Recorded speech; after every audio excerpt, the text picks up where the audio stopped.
భారత పేస్ దళనాయకుడు జస్ప్రీత్ బుమ్రాపై team India super star Virat Kohli ప్రశంసలు కురిపించాడు. 3 ఫార్మాట్లలోనూ ప్రస్తుతం ప్రపంచంలో అత్యుత్తమ బౌలర్ అతడేనని కొనియాడాడు.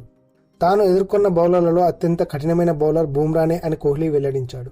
ఐసీసీ ఛాంపియన్ ట్రోఫీ 2025లో సత్తా చాటిన కోహ్లీ ప్రస్తుతం ఐపీఎల్ 2025 సన్నాహకాలతో బిజీగా ఉన్నాడు. మీ కెరీర్లో ఎదుర్కొంటున్న టఫెస్ట్ బౌలర్ ఎవరన్న ప్రశ్నకు బదులిస్తూ ప్రపంచంలో ప్రస్తుతం వన్డే, టెస్టు, టీ20 ఫార్మాట్లలో అత్యుత్తమ బౌలర్ ఎవరంటే జస్ప్రీత్ బుమ్రా అని చెప్పడంలో ఎలాంటి సందేహం లేదు.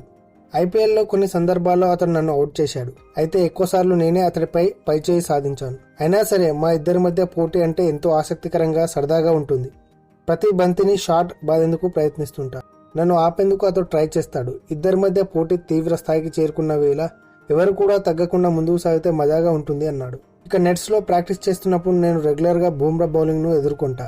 నాకు నచ్చిన, నేను ఆస్వాదించే మూమెంట్ అది. అంతేకాదు అదే కఠినమైన సవాల్ కూడా అని విరాట్ కోహ్లీ చెప్పుకొచ్చాడు. కాగా లీగ్ ఆరంభం నాటి నుంచి కోహ్లీ ఆర్సీబీతో కొనసాగుతుండగా బుమ్రా తన కెరీర్ ఆరంభం నుంచి ముంబై ఇండియన్స్తో ప్రయాణిస్తున్నాడు.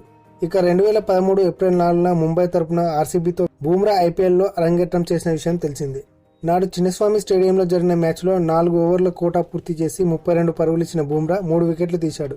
తన ఆరంభ ఓవర్లోనే కోహ్లీ 1, 2, 4 బంతుల్లో 4లు బాది చుక్కలు చూపించగా 5వ బంతికి బుమ్రా విజయం సాధించాడు. నాడు 19 ఏళ్ల వయసులో ఉన్న బుమ్రా తన అద్భుత నైపుణ్యాలతో వికెట్ల ముందు కోహ్లీని దొరకబుచ్చుకుని తన తొలి వికెట్ సాధించాడు. ఇక ఇప్పటి వరకు 133 మ్యాచ్లు పూర్తి చేసుకున్న బుమ్రా 165 వికెట్లు తీశాడు. ముంబై జట్టు 5 సార్లు టైటిల్ గెలిచిన సందర్భాల్లోనూ అతడు జట్టులో భాగంగా ఉన్నాడు. మరోవైపు కోహ్లీ జట్టు ఆర్సీబీ ఇంతవరకు ఒక్కసారి కూడా ట్రోఫీని ముద్దాడలేకపోయింది.